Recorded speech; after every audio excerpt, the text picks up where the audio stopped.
Limits weren't just meant to be broken in Disgaea 7 Complete. They're meant to be vaporized, replaced with numbers that look like phone bills and damaged pop-ups that need a second line break.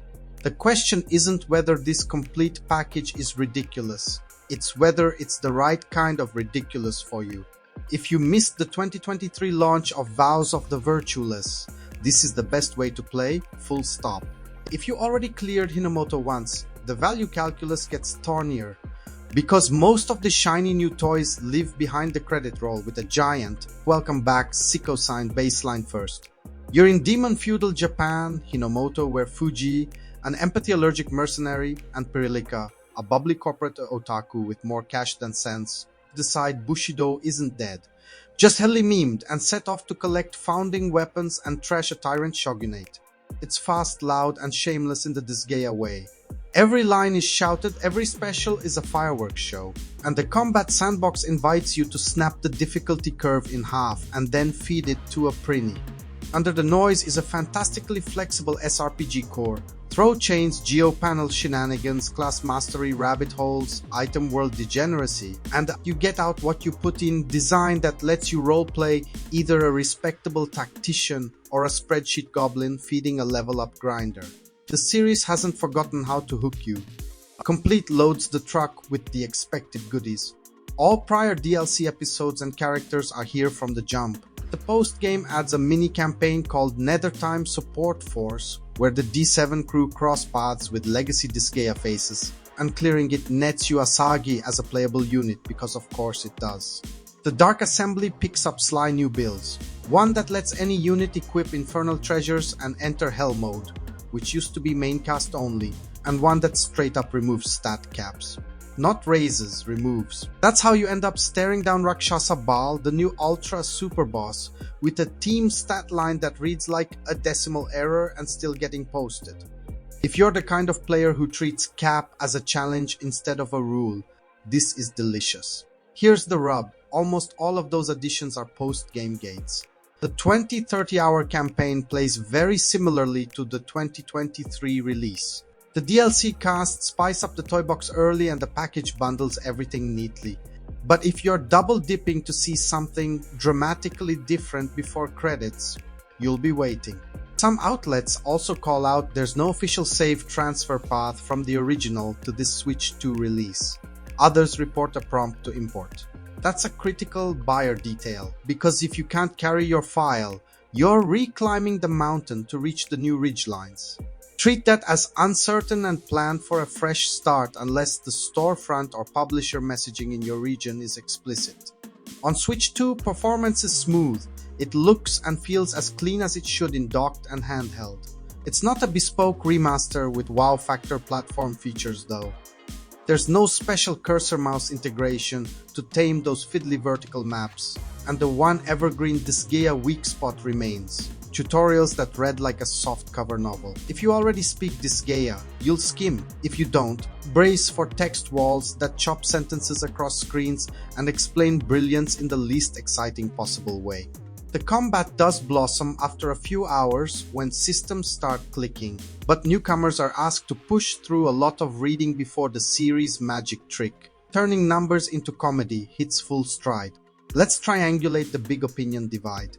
On one side, critics raving that this is the definitive package, a dream for veterans, and exactly what a complete should be, everything in one place. Extra bill unlocks that let you go feral, and a post-game that respects your time by letting Hell mode and uncapped growth apply to anyone you love.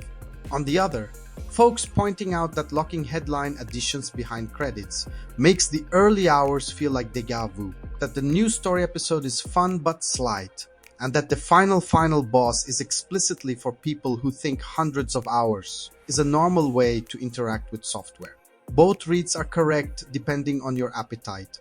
We also have to talk delivery and dollars, because the vibes matter. In the West, this localized complete is landing on Switch 2. Japan had a Switch 1 PlayStation release of a similar all-in version last year. On Switch 2, the physical option is a game key card, not a full game cartridge, which has collectors raising pitchforks and everyone else raising eyebrows at a $69.99 price tag for what looks plays, and distributes like a premium re-release. If you live in resale land or you simply wanted a card to sit next to your Disgaea shelf, that's a real frustration. If you just buy digitally anyway, it's less offensive. But it does color the recommendation for double dippers. You're paying full pop to re-earn your way to the new toys. Mechanically, this is still the best kind of Disgaea nonsense. The moment the post-game builds flip, the sandbox gets giddy. Uncapped stats turn late-game buildcraft from optimized to break, and opening hell mode to any unit means your favorite weirdos aren't relegated to bench jokes. That matters because Disgaea's joy isn't just watching Fuji nuke a map. It's elevating a random skull mage or a delinquent panda thing into a wrecking ball via systems alchemy. Rakshasa Baal as an end goal isn't just a brick wall, it's an axis that organizes your grind. Suddenly, that oddball weapon with a theft-adjacent property or that character with a niche passive becomes the keystone for an entire leveling economy. It's deranged in the way only Disgaea can be. Where it still stumbles has more to do with onboarding and ergonomics than content. The elevation puzzles can make cursoring fussy. The UI doesn't always cooperate when you're in the weeds with equipment optimization. And while read 12 pages of tutorial is on brand, it's a hard sell for the curious who just wanted to try that tactics game where you do a billion damage. Some reviewers called the complete package impenetrable for newcomers, which I translate less as too hard and more as NIS still writes like a manual instead of teaching like a game. A guided playable tutorial for throwing, geo-puzzle basics, and dark assembly flow would turn a lot of fence-sitters into fans. Veteran games take lands like this. If you never played Disgaea 7, this is an easy recommend. The campaign's loud, the systems are deep, and the post-game is a playground with more toys than you'll ever need. If you did play it and loved it, ask yourself 2 questions before double dipping at full price on Switch 2. 1. Do you live for post-game Disgaea, item world marathons, perfecting abilities, theory crafting your way to absurdity, and want official tools that remove the governor? 2. Are you okay with replaying the story to reach the new content if your region doesn't support save carryover? If both answers are yes, the builds that break caps and democratize hell mode are worth your time, and Rakshasa Baal will keep you busy. If either is no, wait for a sale or a clear upgrade path. Quick spoiler in 3, 2, 1. The Nethertime Support Force episode is fan service first and foremost. Legacy cameos, witty banter, a couple of clever maps, and a tasty unlock at the end. It doesn't reframe the main plot or add a secret true ending. It's dessert, not a second entree. Back to spoiler safe.